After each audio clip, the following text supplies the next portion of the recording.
So Russell, you alluded to a genetic component to chronotype. What's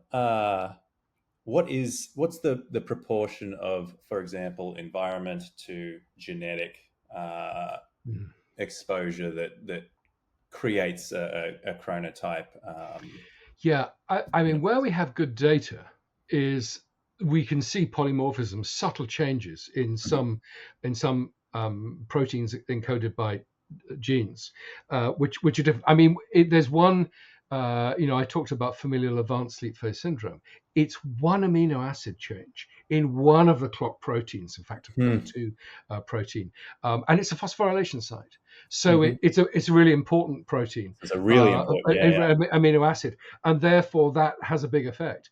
So that's where we've got good data, but there are going to be epigenetic methylation changes. And I think increasingly we're finding that. I mean, some of our data shows that there are methylation changes, or there are drugs that will change methylation, which will change some of the properties of the clock. So environment could well change the circadian phenotype. Although, having said that, early studies, reared mice or rats on complete light or complete darkness, and then looked at their free running period under constant conditions, and they didn't see a change. I mean, people were looking for exactly that question that you've asked. What's the environmental Mhm. input into defining chronotype?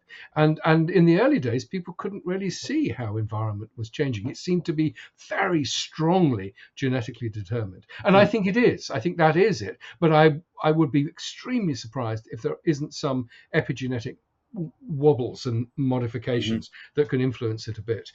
Precisely how and what those signals are, I think, becomes really interesting. I mean, it might come back to, I don't know, perhaps, exercise, as you were talking about, Mhm. or feeding, is triggering a cascade, which is causing some epigenetic modifications, which is it reinforcing the entrainment signal.